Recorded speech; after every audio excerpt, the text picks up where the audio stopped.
2 साल मेहनत करो चपक कर बैठकर, दुनिया से कटा हो जाओ, माँ बाप को छोड़कर किसी से बात मत करो। घर में अंबेडकर की फोटो लगा लो, गांधी की लगा लो, भगत सिंह लगा लो। जब निराश हो तो एक बार इन लोगों को देख लिया करो, अपना काम करो चुपचाप।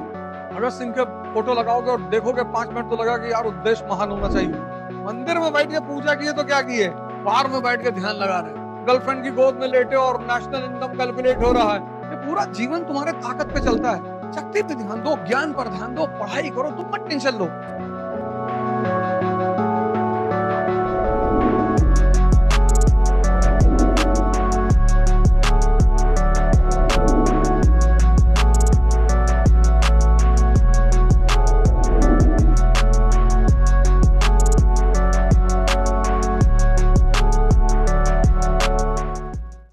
2 साल मेहनत करो चपक कर बैठकर, दुनिया से कटा हो जाओ, माँ बाप को छोड़कर किसी से बात मत करो। कोई ज्यादा टेंशन करे भगा दूं, किसी के पीछे मत भागो और किसी को फोन मत मिलाया करो जब तक वो तुमको ना मिलाए, चाहे लड़का हो चाहे लड़की। पढ़ते वक्त फोन स्विच ऑफ कर दो और पढ़ने में डिस्टर्ब करो उसको घबरे में बुला के खूब पीटो पहले।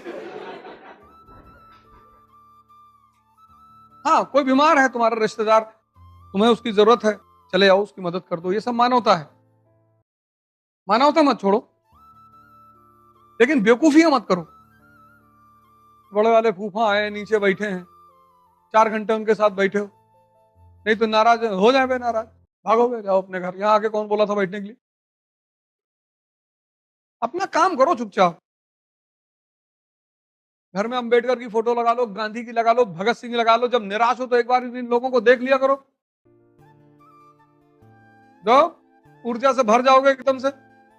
विवेकानंद की लगा लो, विवेकानंद की फोटो लगा के देखोगे, तुम्हें लगेगा कि यार कितना सुलझा हुआ मन है। फ्रांस में गए, पेरिस में सारी धार्मिक ग्रंथ रखी हुई है, सबसे नीचे गीता रखी है। एक पादरी ने मजा लिया, अब बाबा जी गीता की हालत देख रहे हो, सबसे नीचे रखी है। बोले देख तो रहे, हटा दो तो बाकी भरभरा के गिर जाए।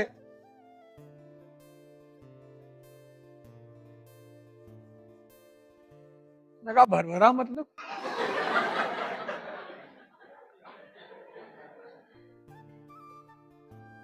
समझ तो गया वो कि कहां मार रहा है ये। इसको बोलते हैं सुलझा हुआ दिमाग। फोटो की पूजा नहीं करनी, उनसे ऊर्जा लेनी है।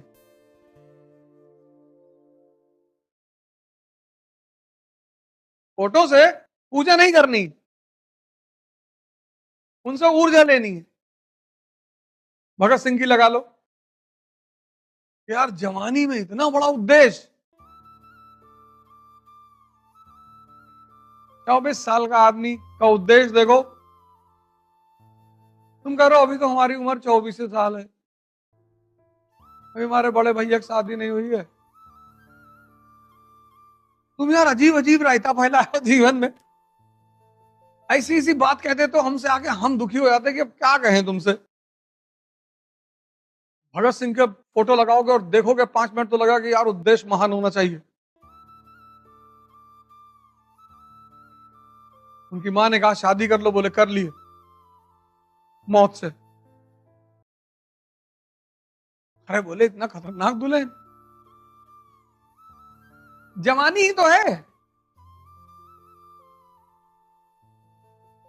इसलिए हिंदू मूर्ति पूजा करते थे ऊर्जा लेने के लिए। बाद में उन्हीं मूर्तियों से भीख मांगने लगे हो, बस कमजोर हो गए। वो जो मेन उद्देश्य था मूर्ति पूजा का वो भूल गए। राम की पूजा कर रहे हो तो तुम्हें पता है त्याग और तपस्या से राजा बना जाता और भगवान। तो तुम्हारा जो उद्देश्य वैसे ही तुम्हारा भगवान। तुम डाकू हो तो मां भवानी की मूर्ति लगी है, तो डाकू भी तो भगवान मानते हैं ना। डाकू भगवान विहीन थोड़ी है, उनका भी अपना भगवान है। वो भी मां भवानी को प्रणाम करके जाते हैं, जय भवानी लगा। इसलिए मूर्ति पूजा शुरू हुई थी कि हर वर्ग के पास अपना देवता होगा, उससे ऊर्जा लेने के लिए, उससे भीख मांगने के लिए नहीं। और तुम्हारा दोस्त तुमसे कह रहा है चलो पिक्चर देखा है, जाओ देखो, और वहीं ऑन कर लो मोबाइल, और वो पिक्चर देख रहा है, तुम अपना रिवाइज करो। यही तो कला है, यही तो टैलेंट है। मंदिर में बैठ के पूजा किए तो क्या किए, बार में बैठ के ध्यान लगा रहे हैं। ऑड सिचुएशन में, ऑड। मंदिर में तो जाओगे तो पूजा करने का ख्याल ही आएगा, लेकिन अगर बियर बार में ख्याल आ रहा है ध्यान करने का, तो कितना सर्वोच्चतम मन है तुम्हारा।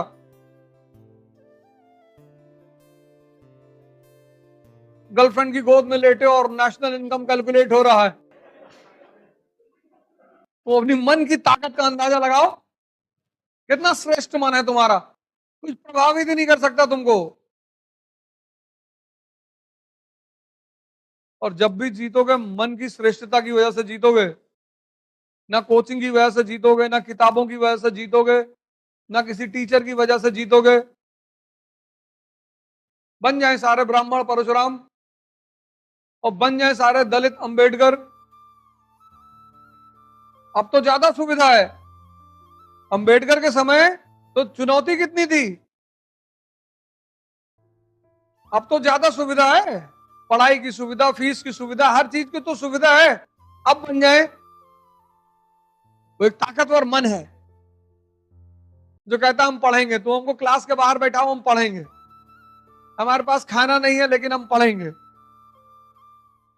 तो अंबेडकर की फोटो जब तुम घर में लगाओगी, तो तुम 5 मिनट अगर उसको देखोगे, तुमको सोचेगा कितना श्रेष्ठ मन रहा होगा इस आदमी का, कि परिस्थिति कोई भी हो लेकिन पढ़ना है।